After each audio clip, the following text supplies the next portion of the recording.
사랑하는 성도 여러분, 반갑습니다. 주님의 기도, 바울의 기도, 우리의 기도 세 번째 시간이 되었네요. 지난 한 주는 추석 연휴인 관계로 한 강의를 휴강을 했습니다. 연휴 때 충분히 잘 쉬셨는지 모르겠습니다. 이번 시간부터 기도 강의 세 번째 시간 이어서 계속해서 공부해 보도록 하겠습니다. 예수님께서 우리에게 남겨주신 신약 성경상의 기도문을 가지고 지금 계속 공부를 하고 있습니다. 오늘 본문은 요한복음 17장의 말씀이 되겠습니다. 특별히 요한복음 17장의 오늘 본문은 대제사장의 기도라는 별명을 가지고 있는 아주 귀한 본문이니까요. 더 집중을 잘 해주시면 좋겠습니다. 자, 본문을 개역개정 본문을 통해서 우리 한번 같이 읽어보도록 하겠습니다. 요한복음 17장 9절로 19절까지의 말씀입니다. 내가 그들을 위하여 비옵나니 내가 비옵는 것은 세상을 위함이 아니요 내게 주신 자들을 위함이니이다. 그들은 아버지의 것이로소이다. 내 것은 다 아버지의 것이요 아버지의 것은 내 것이온데 내가 그들로 말미암아 영광을 받았나이다. 나는 세상에 더 있지 아니하오나 그들은 세상에 있사옵고 나는 아버지께로 가옵나니 거룩하신 아버지여 내게 주신 아버지의 이름으로 그들을 보전하사 우리와 같이 그들도 하나가 되게 하옵소서. 내가 그들과 함께 있을 때 내게 주신 아버지의 이름으로 그들을 보전하고 지키었나이다. 그 중의 하나도 멸망하지 않고 다만 멸망의 자식뿐이오니 이는 성경을 응하게 함이니이다. 지금 내가 아버지께로 가오니 내가 세상에서 이 말을 하옵는 것은 그들로 내 기쁨을 그들 안에 충만히 가지게 하려 함이니이다.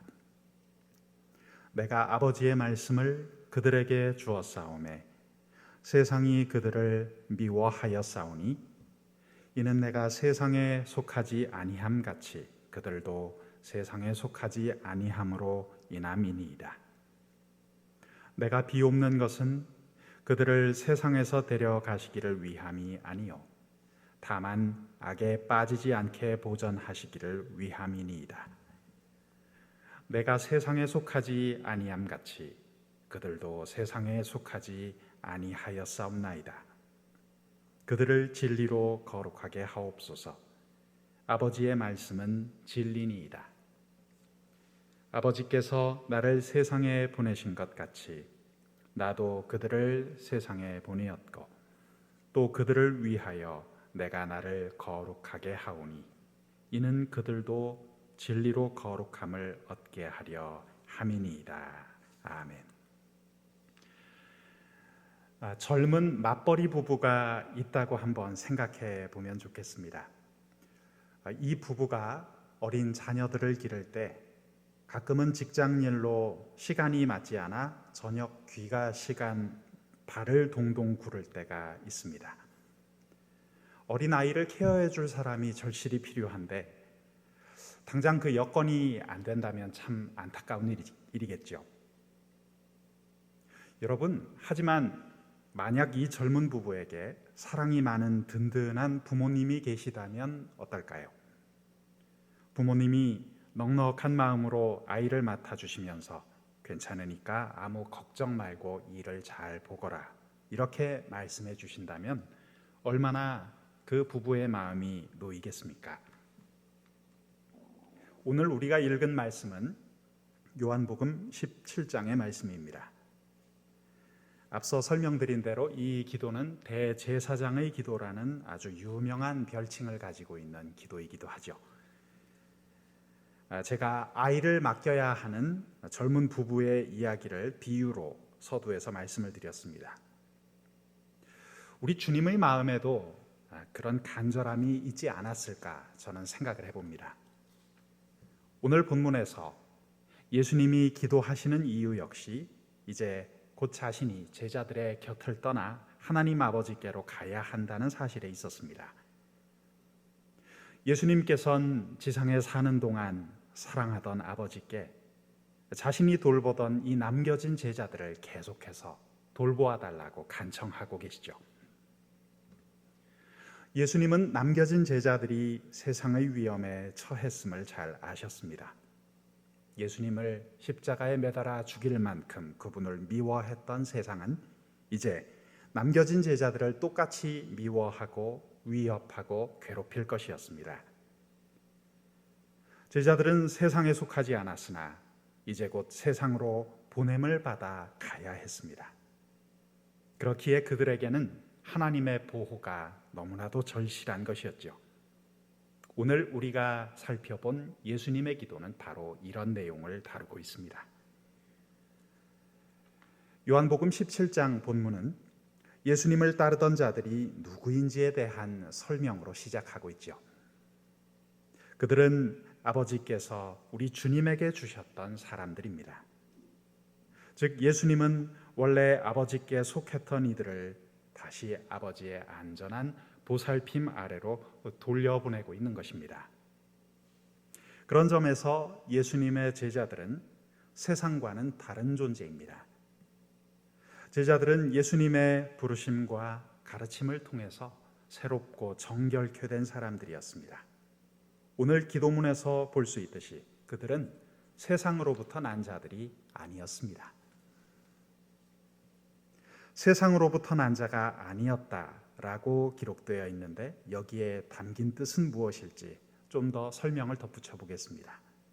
지금 예수님께서는 자신을 따르던 사람들이 인간의 혈통이나 고향, 가족, 그리고 언젠가는 죽고 썩을 물리적인 육신을 갖고 있지 않다 이렇게 말씀하시는 것은 아닙니다. 이 복음서에서 말하고 있는 세상이란 단순히 우리가 아는 우리 육신의 눈으로 볼 수 있는 물리적인 우주, 그런 세계를 말하는 것은 아닙니다. 오늘 본문 요한복음 17장이 설명하고 있는 세상은 상당히 영적인 의미를 강하게 내포하고 있습니다.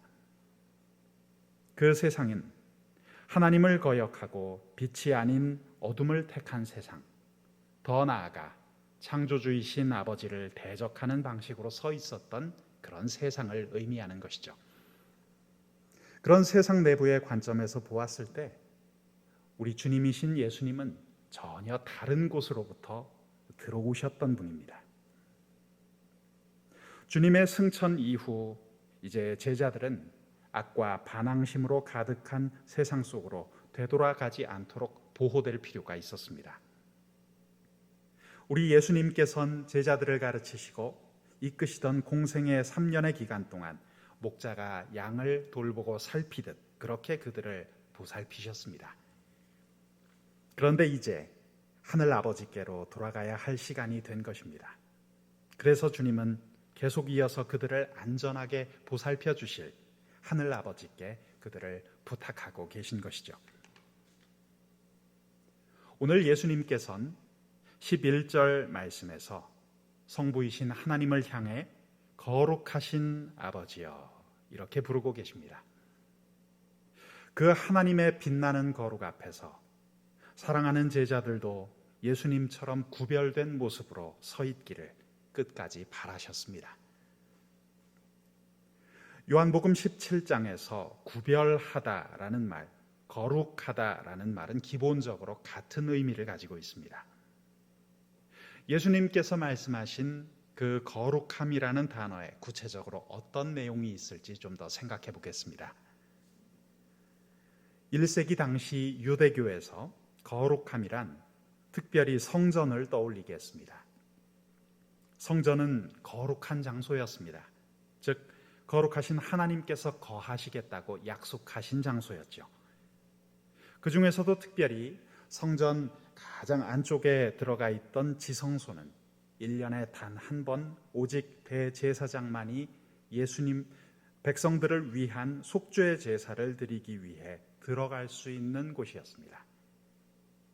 그런데 대제사장이 거룩하신 하나님의 임재 앞에 나아가 그의 백성을 위해 기도드리기 위해서는 먼저 특별한 성별 의식을 거쳐야 했고 구별되는 것이 필요했죠.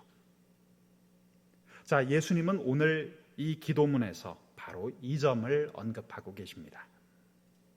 예수님 당신만이 오직 하나님만을 위한 거룩한 제사를 위해 내내 자신을 구별하고 성별해 오셨다라고 주님은 선언하고 계시죠. 지금 예수님은 성전에 들어갔던 대제사장이 하던 대로 자신의 사랑하는 사람들을 악으로부터, 세상의 속임수와 함정으로부터 안전하게 지켜주시기를 하늘 아버지께 간구하고 계신 겁니다. 사랑하는 제자들이 가장 온전하고도 거룩한 백성이 되기를 진심으로 바라셨기 때문입니다. 우리 예수님은 아버지의 이름으로 그들을 지키셨습니다. 그들에게 아버지의 말씀을 주시는 일을 이미 마치셨습니다. 그것이 오늘 본문 12절과 14절에도 기록되어 있습니다. 그렇기에 지금 제자들을 하늘 아버지께 맡기는 것은 그들에게 어떤 갑작스러운 변화를 의미하는 것은 아닙니다. 비유를 하자면 마치 엄마가 아이들이 한 번도 들어보지 못한, 아이들이 알던 것과는 전혀 다른 규칙을 따라야 하는 낯선 집에다가 아이들을 맡기는 것과는 다른 의미라는 것입니다. 우리 예수님께서는 이미 제자들에게 하늘아버지 집에서 지켜야 할 올바른 식탁 예절을 다 가르치셨습니다. 지금의 이 기도는 예수님께서 시작하신 그 일을 성부이신 아버지께서 영광스럽게 완성해 주시기를 구하는 것입니다. 오늘 우리가 읽어본 요한복음 17장의 대제사장의 기도, 이 기도문은 오늘 우리의 삶의 현장으로 가져와 바로 적용해 볼 수도 있습니다. 지난 수세기 동안 목사와 교사, 기독교 지도자들은 자신의 보살핌 아래에 있는 사람들을 위해서 기도할 때 자주 이 기도문을 사용했다고 합니다. 흥미롭게도 이 기도문은 약간만 변형하면 오늘 모든 그리스도인들이 자신을 위해 기도할 때에도 사용할 수가 있습니다. 이 기도문 속에서 나라고 표현되어 있는 말을 예수님으로 바꾸시고 그들이라고 표현되어 있는 말을 나 또는 나의 이름으로 바꾸어서 한번 기도해 보시기 권면드립니다. 그렇게 기도해 보신다면 아마 무슨 말인지를 여러분들도 잘 아실 수가 있을 것입니다. 하지만 하나 더 당부를 드립니다.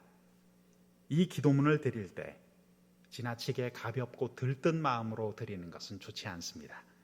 그보다는 신중하고 차분하며 진실 어린 마음으로 이 기도문을 묵상하면서 계속 기도해 보시기 바랍니다.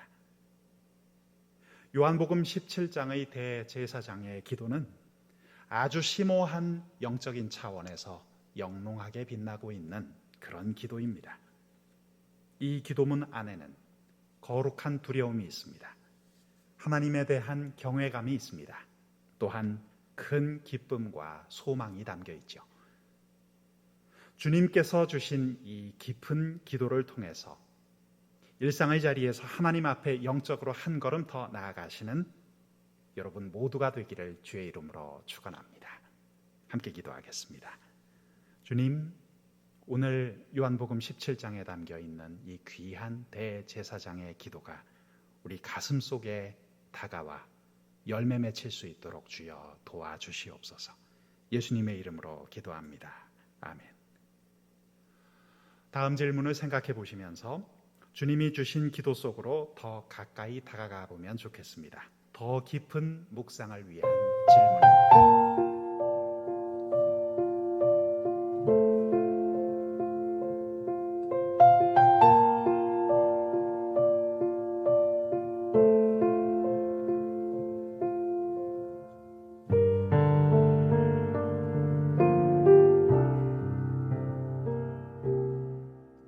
실생활 속에서 바른 기도의 의미를 찾아보는 시간, 기도에 관해 생각해 본다 코너입니다.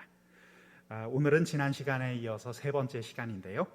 기도는 위험한 일이다라는 제목으로 말씀을 이어가 보겠습니다. 사실 하나님을 만난다라고 우리가 곧잘 표현하지만 하나님을 만나는 것은 실은 두려운 일입니다. 이것을 성경을 통해서도 우리는 확인해 볼 수가 있는데요. 진정 하나님을 만난 사람들은 예외 없이 두려움을 느꼈습니다. 보다 정확하게 표현하자면 그들이 경험했던 것은 거룩한 경외감입니다. 그 대표적인 예가 예수님의 수제자였던 시몬 베드로일 것입니다. 베드로는 예수님의 말씀을 무심코 따라 행했다가 갈릴리 호숫가에서 하나님의 신성을 보았던 사람이죠. 그는 그곳에서 하나님을 대면했습니다. 그런데 눈여겨볼 것은 그 하나님의 놀라운 기적, 하나님의 현존을 경험했을 때 그는 할렐루야로 들뜬 마음으로 외치지 않았다는 것입니다. 누가복음 5장 1절에서 11절까지의 말씀 가운데 그 내용이 잘 묘사되어 있습니다. 특별히 8절의 말씀을 보시면 베드로는 예수님의 무릎 앞에 엎드려 떨면서 이렇게 외쳤다는 것이죠. 주여 나를 떠나소서, 나는 죄인으로소이다. 그 이유가 무엇일까요? 거룩하신 하나님 앞에서 자신의 죄인됨을 발견했기 때문입니다. 인간이 하나님의 임재 앞에서 두려워 떠는 이유가 또 하나 있습니다. 하나님과의 만남은 우리에게 커다란 변화를 요구하기 때문입니다. 인간은 누구나 자신의 삶에 문제가 있다는 것을 스스로 잘 알지요. 하나님을 만나면 그동안 가까이 끌어안고 있던 악습들을 청산해야 한다는 것도 느낍니다. 본성적으로 인간은 죄의 습관들을 포기하고 싶어 하지 않기 때문에 내심 하나님과의 만남을 피하려고 듭니다. 내 속에 변화되어야 할 것들이 너무나 많다는 것을 스스로 알기 때문이죠. 그렇기에 도피자들은 대개 막다른 골목에서 하나님과 마주섭니다. 그러니 그 만남은 사실 두려운 것이죠. 하지만 여러분, 그 두려움은 사실 허상에 불과합니다. 처음에는 두려운 것이 사실이지만 그 단계를 잘 통과만 하면 진정한 행복과 평화를 만나기 때문이죠. 사실 인간의 문제는 진정으로 두려워할 것이 무엇인지 잘 모른다는 데 있습니다. 누군가는 이런 말을 했죠. 하나님을 두려워하는 사람은 다른 아무것도 두려워하지 않으며 하나님을 두려워하지 않는 사람은 다른 모든 것을 두려워할 것이다. 그렇습니다. 하나님을 대면하는 것이 겉으로는 두렵고 불편하고 손해보는 일처럼 보일 수 있습니다. 하지만 진실은 그 반대입니다. 그것은 모든 두려움을 극복하는 길이요, 불편한 삶을 청산하는 일이요, 인생 최대의 손해를 마감하는 일입니다. 피해야 할 일이 아니라 오히려 생명을 걸고 추구해야 할 일이죠. 지금 사진으로 보고 계신 장면은 갈릴리 바다에서 예수님을 만났던, 그리고 그분을 진정한 주님으로 인정했던 베드로의 모습 지금 보고 계십니다. 참된 기도란 그런 것입니다. 하나님을 대면하게 해주고 두려움을 극복하게 해주고 하나님과의 바른 관계 속으로 인도해 주는 것이죠. 그것이 바로 참된 기도입니다. 이런 기도를 드리기 위해서 필요한 것이 하나 있습니다. 영적인 용기입니다. 하나님을 믿고 따르겠다는 의지를 가지고, 그 의지를 가지고 나가는 사람만이 하나님을 구하는 기도를 할 수 있습니다. 그렇지 못한 사람은 기도를 한다고 하면서도 계속 하나님의 낯을 피하려고 들 것입니다. 이런 상태로는 아무리 목청을 높여서 기도해도 변화는 일어나지 않습니다. 영적인 용기를 가지고 하나님 앞에 진실한 모습으로 다가서는 사람에게 변화가 있는 것이죠. 그러한 변화를 겪을 때 우리는 비로소 진정한 나를 찾을 수가 있고 나답게 살 수가 있는 것이죠.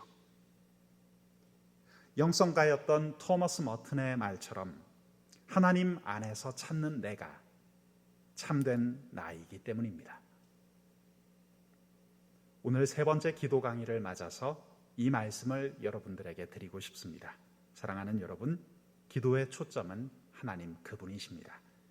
이것이 바른 기도의 주춧돌입니다. 노리치의 줄리아는 이 점을 잘 알고 있던 사람입니다. 그가 남긴 좋은 기도문이 있어서 오늘 여러분들에게 소개해드리고 강의를 마칠까 합니다. 제가 기도문을 읽어드리겠습니다. 한번 같이 들어보시기 바랍니다. 하나님, 당신의 선하심을 따라 당신 자신을 저에게 주소서. 저에게는 당신만 있으면 부족할 것이 없기 때문입니다. 당신이 아닌 다른 것을 당신만큼 값 있다고 생각하고 구하는 것은 옳지 않습니다. 만일 제가 당신 아닌 어떤 것을 구한다면 저는 늘 부족함을 느끼게 될 것입니다. 오직 당신 안에 있을 때 저는 모든 것을 가지고 있는 것입니다. 예수님의 이름으로 기도합니다. 아멘. 사랑하는 여러분, 오늘 우리는 요한복음 17장의 말씀을 통해서 대제사장의 기도에 담겨 있는 영적인 비밀들에 대해서 공부해 보았습니다. 오늘 주님께서 주신 이 귀한 기도를 우리 마음속에 품어봅시다. 그리고 오늘 우리의 기도로 이어가기를 원합니다. 연주 찬송이 흐르는 동안 성령님께서 주시는 감동을 따라 우리 계속 기도했으면 좋겠습니다. 오늘 함께 나눌 기도 제목 3가지를 말씀드립니다. 첫째, 사랑의 주님이신 예수님께서는 당신과 함께 하였던 제자들을 위해 기도하십니다. 주님이 떠나시고 이 세상에 남겨질 제자들이었기에 우리 주님의 기도는 참으로 간절했습니다. 예수님은 당신의 사랑하는 사람들을 위해 지금도 하나님의 보좌 우편에서 기도하고 계십니다. 오늘 나의 삶이 괴롭고 어려울지라도 기도하고 계신 주님의 마음을 헤아리면서 새 힘을 얻기 원합니다. 우리 함께 기도합시다.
두 번째 기도 제목입니다.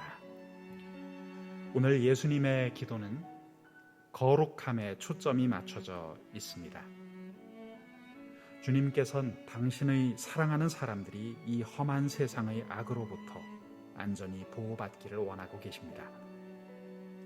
지금 여러분들의 삶은 하나님 앞에 구별되기를 바라시는 주님의 기도에 비추어 볼 때 어떤 모습입니까? 오늘 우리는 주님이 강조하신 거룩함과 구별됨을 위해 더 뜨겁게 기도해야 하지 않겠습니까? 우리 이 기도 제목으로 주님 앞에 계속해서 기도하며 나아가겠습니다.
함께 나눌 공동의 기도 제목 마지막입니다. 세 번째로 요한복음 17장의 대제사장의 기도는 1차 청중이었던 예수님의 제자들 뿐만 아니라 오늘 주님의 사랑이 필요한 많은 사람들에게도 들려주어야 할 기도일 것입니다.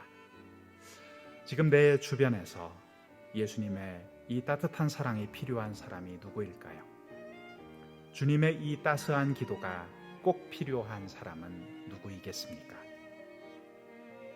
우리 각자의 마음에 성령님이 깨닫게 해주시는 그 사람을 놓고 오늘 이 시간 함께 기도하기 원합니다.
마칠 시간입니다.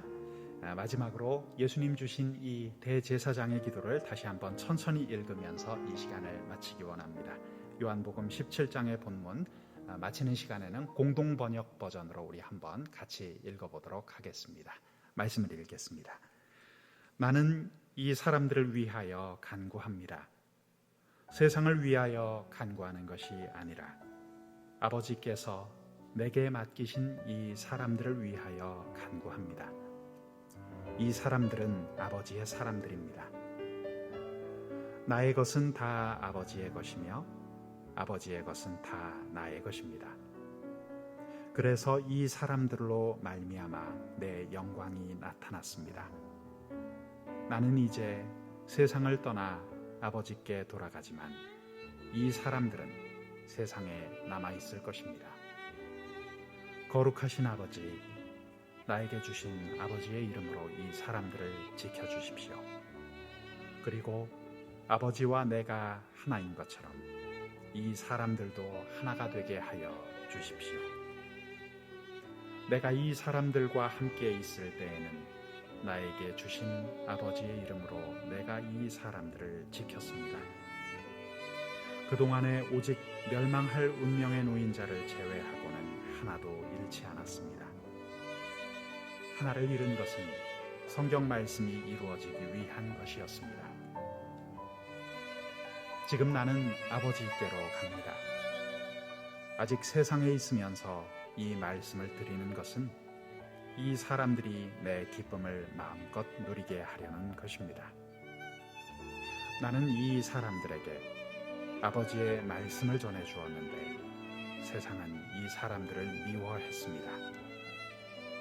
그것은 내가 이 세상에 속해 있지 않은 것처럼 이 사람들도 이 세상에 속해 있지 않기 때문입니다. 내가 아버지께 원하는 것은 그들을 이 세상에서 데려가시는 것이 아니라 악마에게서 지켜주시는 일입니다. 내가 이 세상에 속하지 않은 것처럼 이 사람들도 이 세상에 속한 사람들이 아닙니다. 이 사람들이 진리를 위하여 몸을 바치는 사람들이 되게 하여 주십시오. 아버지의 말씀이 곧 진리입니다.